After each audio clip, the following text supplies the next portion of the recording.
Adrian ലൂണയും Ivan വുക്കോമാനോവിച്ചും ഇല്ലാതെ Kerala Blasters FC പഞ്ചാബിനെതിരെ വിജയം നേടിയിരിക്കുകയാണ്. ഇപ്പോൾ ഒരു വീഡിയോയിൽ ഞാൻ പറയാൻ പോകുന്നത് ഇന്നത്തെ കേരള ബ്ലാസ്റ്റേഴ്സ് FCയുടെ മത്സരത്തെ കുറിച്ചാണ്. അപ്പോൾ വീഡിയോയിലോട്ട് കടക്കുന്നതിന് മുമ്പ് ഇതുപോലുള്ള കൂടുതൽ ബ്ലാസ്റ്റേഴ്സ് അപ്ഡേറ്റുകൾക്ക് വേണ്ടി നിങ്ങൾ ഇപ്പോൾ തന്നെ ഈ ചാനൽ സബ്സ്ക്രൈബ് ചെയ്ത് സപ്പോർട്ട് ചെയ്യുക. ഇന്ത്യൻ സൂപ്പർ ലീഗിൽ 10ാം സീസണിൽ 6ാം ജയം സ്വന്തമാക്കിയിരിക്കുകയാണ് ഇപ്പോൾ കേരള ബ്ലാസ്റ്റേഴ്സ് FC. ഡൽഹിയിലെ ജവഹർലാൽ നെഹ്റു സ്റ്റേഡിയത്തിൽ വെച്ച് നടന്ന മത്സരത്തിൽ പഞ്ചാബിനെ ഒരു ഗോളിനാണ് ബ്ലാസ്റ്റേഴ്സ് പരാജയപ്പെടുത്തിയത്. രണ്ടാം പകുതിയിൽ ഗ്രീക്ക് സ്ട്രൈക്കറായ ദിമിത്രിയോസ് ഡയമൻഡക്കോസിന്റെ പെനാൽറ്റിയിൽ നിന്നാണ് ബ്ലാസ്റ്റേഴ്സിന്റെ വിജയ ഗോൾ പിറന്നത്. ഈ ഒരു മത്സരത്തോടു കൂടി 10 മത്സരങ്ങളിൽ നിന്നും 20 പോയിന്റുമായി ഗോവയ്ക്ക് പിന്നിൽ രണ്ടാം സ്ഥാനത്താണ് കേരള ബ്ലാസ്റ്റേഴ്സ് FC. പരുക്കേറ്റ ബ്ലാസ്റ്റേഴ്സിന്റെ ക്യാപ്റ്റനായ ആഡ്രിയാൻ ലൂണയുടെ അഭാവത്തിൽ ഡിഫൻഡർ ലെസ്കോവിച്ചാണ് ഇന്ന് കേരള ബ്ലാസ്റ്റേഴ്സിനെ നയിച്ചിരുന്നത്. കേരള ബ്ലാസ്റ്റേഴ്സ് FCയുടെ മുന്നേറ്റത്തോടെയാണ് മത്സരം ആരംഭിച്ചിട്ടുണ്ടായിരുന്നത്. ഇടതുവശത്തു നിന്നും ഐമൻ കൊടുത്ത പാസ് ക്രോസ് തട്ടി. ആദ്യ പകുതിയിൽ കേരള ബ്ലാസ്റ്റേഴ്സ് FC ആധിപത്യം പുലർത്തിയെങ്കിലും ഗോൾ അവസരങ്ങളൊന്നും സൃഷ്ടിക്കാൻ കഴിഞ്ഞിട്ടുണ്ടായിരുന്നില്ല. 44ാം മിനിറ്റിൽ ബോക്സിന്റെ അരികിൽ നിന്ന് പെപ്രയുടെ ഷോട്ട് ബാറിന് മുകളിലൂടെ പോവുകയായിരുന്നു ചെയ്തിട്ടുണ്ടായിരുന്നത്. ആദ്യ പകുതിയിൽ കേരള ബ്ലാസ്റ്റേഴ്സിന്റെ ആക്രമണത്തിനെതിരെ പഞ്ചാബ് പ്രതിരോധം ഉറച്ചു നിന്നു. ശേഷം രണ്ടാം പകുതിയുടെ തുടക്കത്തിൽ തന്നെ കേരള ബ്ലാസ്റ്റേഴ്സ് FC ലീഡ് നേടി.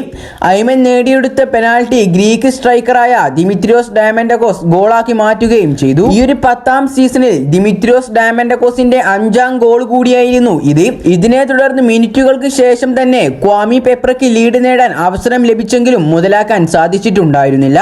54ാം മിനിറ്റിൽ വിബിന്റെ ഫ്രീ കിക്ക് പോസ്റ്റിൽ തട്ടി മടങ്ങുകയും ചെയ്തു. രണ്ടാം ഗോളിനായി കേരള ബ്ലാസ്റ്റേഴ്സ് FC ശ്രമിക്കുന്നുണ്ടെങ്കിലും പഞ്ചാബിന്റെ പ്രതിരോധം ശക്തമായി നിലകൊണ്ടു. രണ്ടാം പകുതിയിൽ കേരള ബ്ലാസ്റ്റേഴ്സിനായി വിപിൻ മോഹനൻ മികച്ച പ്രകടനം തന്നെയാണ് കാഴ്ചവെച്ചിട്ടുണ്ടായിരുന്നത്. 72ാം മിനിറ്റിൽ വിപിൻ മോഹനന്റെ ഒരു അടിപൊളി ഷോട്ട് നമുക്ക് കാണാൻ സാധിച്ചിട്ടുണ്ടായിരുന്നു. പക്ഷെ അത് ഗോൾ കീപ്പർ കയ്യിലൊതുക്കി. മത്സരം അവസാന 10 മിനിറ്റിലേക്ക് കടന്നപ്പോൾ പഞ്ചാബ് FC കൂടുതൽ ആക്രമിച്ചു കളിച്ചിട്ടുണ്ടായിരുന്നു. എന്നാൽ കേരള ബ്ലാസ്റ്റേഴ്സ് FCയുടെ പ്രതിരോധം പൊട്ടിക്കാൻ അവർക്ക് സാധിച്ചിട്ടുണ്ടായിരുന്നില്ല. ഏതായാലും കേരള ബ്ലാസ്റ്റേഴ്സ് FCയുടെ 4ാമത്തെ എവേ മത്സരത്തിൽ കേരള ബ്ലാസ്റ്റേഴ്സ് FC എതിരില്ലാത്ത ഒരു ഗോളിന് പഞ്ചാബ് FCയെ തോൽപ്പിച്ചിരിക്കുകയാണ് ഇപ്പോൾ. കൂടാതെ ഇന്നത്തെ ഒരു മത്സരം കാണുവാൻ വേണ്ടി സസ്പെൻഷൻ മൂലം കളിക്കളത്തിലേക്ക് ഇറങ്ങാൻ പറ്റാതിരുന്ന ഇവാൻ വുക്കോമാനോവിച്ചും കൂടാതെ തന്നെ കേരള ബ്ലാസ്റ്റേഴ്സ് FCയുടെ സ്പോർട്ടിംഗ് ഡയറക്ടറായ കരോലിസും കളി കാണാൻ ഗ്യാലറിയിൽ ഉണ്ടായിരുന്നു. ഇത് കൂടാതെ തന്നെ ഹാഫ് ടൈമിന് ശേഷം സച്ചിൻ സുരേഷിന്റെ മാസ്മരിക സേവുകളും നമുക്ക് കാണാൻ സാധിക്കുകയുണ്ടായി. സച്ചിൻ സുരേഷിനെ കൂടാതെ തന്നെ പ്രീതം കോട്ടാലും സൗരവ് മണ്ടേലും മികച്ച ഫോം തന്നെ കണ്ടെത്തി. കൂടാതെ അണ്ണൻ തമ്പികളായ ഐമനും അസറും മികച്ച പ്രകടനം തന്നെയായിരുന്നു ഇന്ന് കാഴ്ചവെച്ചിട്ടുണ്ടായിരുന്നത്. ഇതൊന്നും കൂടാതെ തന്നെ ഏറ്റവും നമുക്ക് സന്തോഷിക്കാവുന്ന ഒരു വാർത്തയാണ് ഇന്നത്തെ മാൻ ഓഫ് ദി മാച്ച് ആയിരിക്കുന്നത് ഐമൻ ആണ് എന്നുള്ളത്. ഏതായാലും നിങ്ങൾ ഇന്നത്തെ ഈ ഒരു മത്സരത്തെ കുറിച്ചുള്ള നിങ്ങളുടെ അഭിപ്രായങ്ങളൊക്കെ നിങ്ങൾ കമന്റ് രൂപത്തിൽ രേഖപ്പെടുത്തുക. CK ടോക്സ് ഈ ഒരു വീഡിയോ ഇവിടെ വെച്ച് അവസാനിപ്പിക്കുന്നു.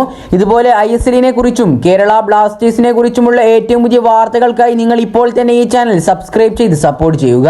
അപ്പോൾ അടുത്തൊരു അപ്ഡേറ്റുമായി വീണ്ടും വരാം. Good bye.